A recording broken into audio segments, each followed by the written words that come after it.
32వ కీర్తన 8వ వచనం, నీకు ఉపదేశం చేసేదను, నీవు నడవవలసిన మార్గమును నీకు బోధించేదను, నీ మీద దృష్టి ఉంచి నీకు ఆలోచన చెప్పేదను. If your situation may be critical, but God will set you free if you follow his directions. Ask God to direct your life. నీ జీవితాన్ని ప్రభువే డైరెక్ట్ చేయాలని అడుగు. స్టూడెంట్స్, ప్రభు నన్ను డైరెక్ట్ చేయమని అడగండి. మీ డైరెక్షన్ లో నేను నడుచుకోవాలి ప్రభు అని అడగండి. దైవ సన్నిధిలో ఉండి ప్రార్థించినప్పుడు మోషే అనే వ్యక్తికి దేవుడు డైరెక్షన్ ఇచ్చాడు. తర్వాత యెహోషువ అనే వ్యక్తికి, he was a great leader. Joshua received God's direction when he was in prayer, when he was reading God's word early in the morning prayer. God made him a great leader. Gideon, he was also praying to God. దేవుని సన్నిధిలో ప్రార్థించాడు. He received God's direction. David, he received God's direction wonderfully, marvelously. అద్భుతంగా దేవుని యొద్ద నుండి direction పొందుకున్నాడు. అందుకే అతని జీవితంలో అద్భుతమైన విజయాలు చూడగలిగాడు. కింగ్ యెహోషాపాత్ అంటాం తెలుగులో. He received God's direction. He was kneeling down and praying to God. King అయ్యుండి కూడా మోకరిల్లి ప్రార్థన చేసేవాడు. దేవా, నాకు ఆలోచన రావట్లా, నాకు తలంపులు రావట్లా, నాకు మంచి ఐడియా కావాలి, దయచేసి నాకు జ్ఞానం ఇవ్వాలని ప్రార్థన చేసుకుని తర్వాత ప్రయత్నం చేసేవాడు. ప్రార్థించి ఊరుకోవద్దు, ప్రయత్నం చేయాలి. పుస్తకం అర్థం కావట్లేదా, ప్రార్థన చేయి, తర్వాత మళ్ళీ తీసి చదువు.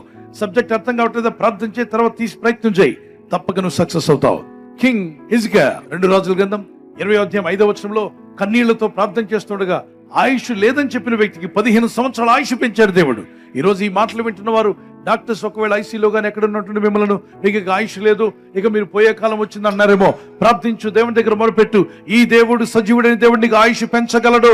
నువ్వు ఆయుష్నిచ్చి దేవుడిని నిలబెట్టగలడు. నీకు ఆయుష్ను పెంచగలడు దేవుడు. ఈయన విశ్వాసం నుంచి ప్రార్థించాయి, దేవుని కృప నిన్ను ఆవరిస్తుంది. ఆమేన్. జార్జ్ ముల్లర్ చెప్పినటువంటి మాట, word of God is our only standard and the Holy Spirit our only teacher. ఎప్పుడైతే నా టీచర్ పరిశుద్ధాత్మని వాక్యం మీద, దేవుని ఆత్మ మీద ఆధారపడతావో మంచి డైరెక్షన్ దేవుడు ఇవ్వడం ప్రారంభిస్తాడు. ఒకసారి చేతిని పైకెత్తండి. ఈ మాటలు నాతో చెప్పండి. యేసునాథా, నీ కృపలో నేను వర్ధిల్లాలని, నీ చిత్తం నేను చేయాలని, నీ డైరెక్షన్ మాకు కావాలని ఆశతో ప్రార్థిస్తున్నాం నాయన. ప్రతి రాత్రి నీ ప్రజలందరూ ప్రార్థిస్తుండగా నీ రాకడలో ఎత్తబడే విధంగా మమ్మల్ని డైరెక్ట్ చేస్తున్నాం. ప్రార్థించే ఆత్మ నాకు దయచేయి. ఆన్లైన్ లో ప్రార్థనలో, వ్యక్తిగత ప్రార్థనలో, విశ్వాసములో ఎదుగుతూ, వాక్యములో ఎదుగుతూ, నీ కొరకు నిలబడే కృప నాకు మా అందరికీ, ప్రపంచంలో నీ ప్రజలందరికీ యేసు నామములో దయచేయమని.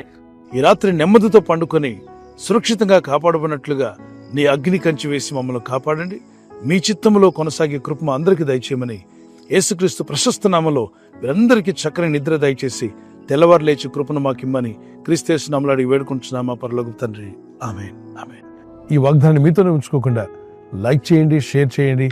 అనేకులు ఈ యొక్క ఛానల్ సబ్స్క్రైబ్ చేసుకోమని తెలియపరచండి. సబ్స్క్రైబ్ చేయని వారు కూడా సబ్స్క్రైబ్ చేయండి. Good night.